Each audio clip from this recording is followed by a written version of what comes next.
नीतीश का हश्र देखने के बाद क्या अब नायडू पहले से फुल प्रूफ तैयारी किए बैठे हैं, या फिर कि उन्होंने तैयारी बहुत पहले ही कर ली थी? क्या अब अपने बेटे को मुख्यमंत्री बना के नायडू साहब दिल्ली की कुर्सी हिलाने वाले हैं और ये कुर्सी अपने आप हिलती हुई नजर आएगी? और ये तैयारी आखिरकार चल कब से रही थी? क्योंकि चंद्रबाबू नायडू जाहिर सी बात है मजे हुए राजनेता है। मैंने आपको ये तो बताया था कि नायडू साहब के करीबियों से रेवंत रेड्डी की एक शादी के अवसर पर मुलाकात हुई। यह शादी किसी और के घर पे नहीं थी, बल्कि तेलंगाना के डिप्टी चीफ मिनिस्टर भट्टी विक्रमार्का मल्लू के घर पर थी। लेकिन इसके ठीक बाद जानते हैं एक और मुलाकात हो गई, और यह मुलाकात हो सकता है संयोगवश ही रही हो, लेकिन एक ही वक्त पे दो लोग एक शादी में पहुंच गए। एक कैरेक्टर तो वही है, एक किरदार तो वही है, यानी कि राहुल गांधी के मुख्यमंत्री रेवंत रेड्डी। तो दूसरे किरदार का नाम बड़ा दिलचस्प है, वो कोई और नहीं बल्कि नायडू के बेटे नारा लोकेश हैं। और इसी बीच कुछ खबरें भी छपी हैं। सारी बातें जरा विस्तार से करेंगे। नमस्कार, मैं स्वप्निल और आप मुद्दा देख रहे हैं। दोस्तों, आगे बढ़े उससे पहले वही छोटी सी अपील। मुद्दा इन दिनों एक गंभीर आर्थिक संकट से जूझ रहा है। एक तरफ हमारे मेन बैंक अकाउंट्स फ्रीज चल रहे हैं, तो दूसरी तरफ हमारे 2.5 साल पुराने चैनल को हमसे लंबे समय तक छीन कर रखा गया था।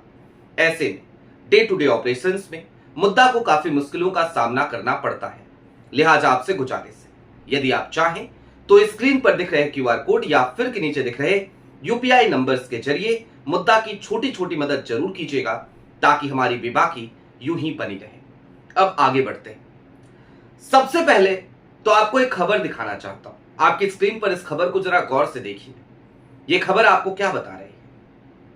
और इस तरीके की तमाम खबरें एक बार फिर से आंध्र प्रदेश में पब्लिश होने लगी। खास तौर पर टीडीपी को कवर करने वाले पत्रकार, या फिर कि टीडीपी के भीतर की बातचीत बाहर लेकर आने वाले पत्रकार, या फिर कि टीडीपी के मुखपत्र माने जाने वाले पत्रकार, वो आज की तारीख में इस तरीके की खबरों को हवा दे रहे हैं। खबर क्या है?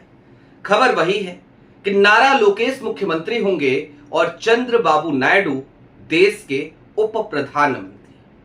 अब ये खबर यूं तो चौंकाती है, लेकिन अगर आप चंद्रबाबू नायडू और नारा लोकेश या फिर कि आंध्र प्रदेश की राजनीति को थोड़ा बहुत समझते हैं, तो फिर यह खबर आपको बिल्कुल नहीं चौंकाएगी।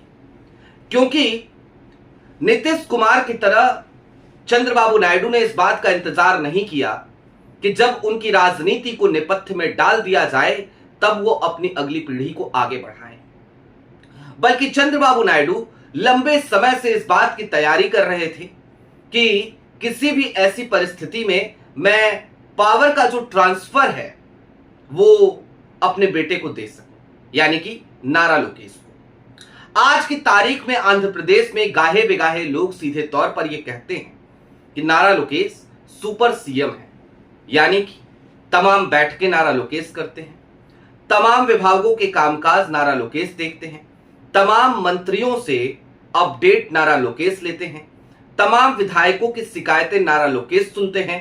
यानी कि नारा लोकेश पहले से ही राजनीति में इतने सक्रिय हैं कि वो अपने पिता के कंधे का हर बोझ उठाते हैं। यहां तक कि बीते दिनों एक खबर आई थी, नारा लोकेश दिल्ली पहुंचे, और जब दिल्ली पहुंचे तो टीडीपी के तमाम सांसद आईजीआई एयरपोर्ट पे उनका स्वागत करते हैं। उसके बाद वहां से वो संसद भवन आते हैं, अमित शाह से मुलाकात करते हैं, फिर निर्मला सीतारमण से मुलाकात होती है, नितिन गडकरी से मुलाकात होती है, राजनाथ सिंह से मुलाकात होती है, और सबसे मुलाकात ऐसा लग रहा था जैसे कोई किसी प्रदेश का कोई मंत्री नहीं कर रहा। वो तस्वीरें ऐसी आ रही थी जैसे मुलाकात मानो कोई मुख्यमंत्री आया हो और मुख्यमंत्री देश के तमाम केंद्रीय मंत्रियों से, इंक्लूडिंग गृह मंत्री, including finance minister, including transport minister, सबसे मुलाकात कर रहा हो। यानी कि नायडू साहब तो पहले से भाई अपनी पूरी तैयारी किए बैठे हैं। लेकिन अब मैंने कहा था मुलाकात है ना, मीटिंग्स, सादी डिप्लोमेसी। अब वाली खबर क्या बताऊं, वो तो आपको पता ही है, मैंने आपको बताई थी कि भाई एक शादी का अवसर था और ये शादी थी भट्टी विक्रमार्का मल्लू, उनके सुपुत्र की शादी थी सूर्या की। तो उसमें रेवंत रेड्डी पहुंचे थे, जाहिर सी बात है उनके डेप्टी चीफ मिनिस्टर हैं, तो मुख्यमंत्री का पहुंचना जायज था, वो पहुंचे थे। उस शादी में आंध्र प्रदेश के भी कई कद्दावर चेहरे पहुंचे। और मैं आंध्र प्रदेश कह रहा हूं तो मैं संयुक्त आंध्र प्रदेश नहीं कह रहा, मैं अब उस आंध्र प्रदेश की बात कर रहा हूं जिस आंध्र प्रदेश के मुख्यमंत्री हैं चंद्रबाबू नायडू। तो वो भी, उनके बहुत सारे करीबी वहां पहुंचे थे, उनसे मुलाकात हुई उस शादी में, काफी देर तक बातचीत हुई। उसके बाद मुख्यमंत्री के गाड़ियों के काफिले के साथ उनकी भी गाड़ियां हो लगी। अब कहां गए, कहां रुके, क्या बातचीत हुई, ये बड़े रहस्य का विषय है। इसके ठीक बाद एक और शादी होती है, और ये शादी होती है, आपने नाम सुना होगा अल्लू अर्जुन। नाम क्या सुना होगा, बहुत ही चर्चित एक्टर हैं, चर्चित अभिनेता हैं, उनके पिता हैं अल्लू अरविंद। तो अल्लू अर्जुन के छोटे भाई, उनकी शादी थी, उनके विवाह का अवसर था। और इस विवाह के अवसर पर रेवंत रेड्डी भी पहुंचे, नारा लोकेश भी पहुंचे। दोनों की टाइमिंग एक साथ की थी, दोनों एक साथ उस शादी में शिरकत करते हैं, लगभग एक ही समय पर शिरकत करते हैं, 5-10 मिनट का अंतराल।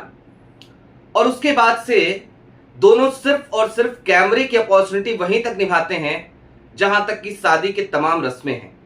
उसके बाद दोनों कैमरे से दूर हो जाते हैं। क्यों हो जाते हैं, कहां जाते हैं, ये भी रहस्य का विषय है, लेकिन मुलाकात हुई, ये तय मानिए। और आप जाएंगे, जाकर के अगर खोजेंगे तो आपको अल्लू अर्जुन के साथ नारा लोकेश की तस्वीरें और अल्लू अर्जुन के साथ आपको रेवंत रेड्डी की तस्वीरें, चिरंजीवी के साथ आपको रेवंत रेड्डी की तस्वीरें एक ही लोकेशन पर मिल जाएंगी, वो आप जाकर के सर्च कर सकते हैं। अब दोस्तों, मैं बार बार ये मुलाकातों का जिक्र क्यों कर रहा हूं, मैं ये नहीं कह रहा कि मोदी जी की कुर्सी जो है वो राहुल गांधी छीनना चाहते हैं। राहुल के पास 2024 में भी मौका था, जब नतीजे आए थे और एक तरीके से बहुमत का आंकड़ा, पूर्ण बहुमत का आंकड़ा भाजपा के पास नहीं था, उसको नायडू साहब और नीतीश कुमार जी के बैसाखियों की जरूरत थी। उस समय भी नीतीश कुमार तो जाकर के उनके अपनी हमेशा की आदत की तरह जाकर के किनारे बैठ गए थे। राहुल के सामने ऑफर भी था, लेकिन राहुल गांधी ने सिरे से इनकार कर दिया था। जोड़ तोड़ की राजनीति राहुल नहीं करना चाहते, ये एक सच्चाई है। लेकिन हां, आज की तारीख में यदि इस तरीके की परिस्थितियां बन रही हैं तो राहुल क्या करेंगे। अभी आज की तारीख है 7 मार्च की तारीख, 48 घंटे बाद यानी कि 8 मार्च बीतेगी और फिर 9 मार्च की तारीख आएगी। और 9 मार्च की तारीख को लेकर के कांग्रेस ने व्हिप जारी कर रखा है। ओम बिरला साहब यानी कि स्पीकर महोदय, उनके खिलाफ अविश्वास प्रस्ताव है और उस अविश्वास प्रस्ताव पर वोटिंग होनी है। अब जरा सोचिए कि नंबर पहले से नहीं है, ये राहुल को भी पता है। उसके बावजूद राहुल गांधी के, हालांकि उस पर हस्ताक्षर नहीं है, लेकिन राहुल गांधी की स्वीकृति ना रही होगी, ऐसा तो हो नहीं सकता, तो वो स्वीकृति तो रही ही होगी। अब राहुल जो है ना, वो कुल मिलाकर के किसी भी तरीके से एन केन प्रकारेण ये जरूर चाहते हैं कि सरकार जितना अब नुकसान कर रही है, अब कम से कम इसे रोका जाए। और कल की तारीख में पवन खेरा ने एक बड़ा बयान दिया। पवन खेरा ने कहा कि भाई ये जो 2G है ना, 2G मतलब वो 2G कह रहे थे मोदी जी और शाह साहब, यानी कि गुजरात लॉबी। तो वो कह रहे थे कि इस 2G के खिलाफ अब हमें कुछ करने की जरूरत नहीं है, क्योंकि भारतीय जनता पार्टी के लोग ही इतने नाराज चल रहे हैं, इनके संगी साथी सहयोगी ही इतने नाराज चल रहे हैं कि 2G के खिलाफ हमें कुछ करने की जरूरत नहीं, हमें तो कुछ करने की जरूरत नहीं है, अब तो 2G वैसे ही चले जाएंगे। क्यों कह रहे थे वो? क्योंकि अंदर खाने के हालात सबको पता है। आज की तारीख में भारतीय जनता पार्टी के भीतर नरेंद्र मोदी के प्रति पनपता हुआ असंतोष उस रिकॉर्ड लेवल के ऊपर है जहां पर किसी भी पल सुनामी आ सकती है, किसी भी पल।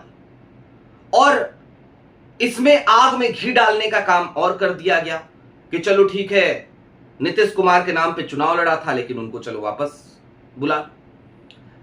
अब नीतीश कुमार का ये हश्र तो कर दिया गया, लेकिन मैं डे वन से एक बात कह रहा था कि नायडू नीतीश कुमार नहीं है। नीतीश कुमार भी नीतीश कुमार जो थे ना, आज वो वाले नीतीश कुमार नहीं है। इस वजह से ये हश्र हो भी पाया, क्योंकि अब अस्वस्थ भी हैं, लाचार भी हैं, परेशान भी हैं, बेटे को आगे भी लेकर आना है, देरी भी बहुत कर चुके हैं इसमें।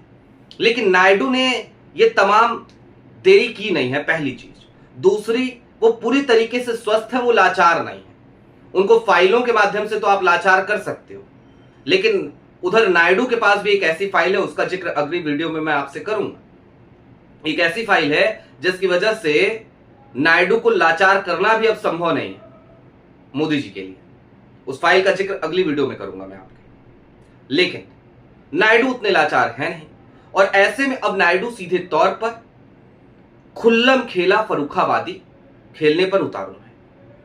अब देखिए, राजनीति अगले एक महीने की सियासत बहुत तेजी से अपने रूप बदलने वाली है, और आपको हर गुजरते दिन के साथ एक चौंकाने वाली खबर मिलेगी।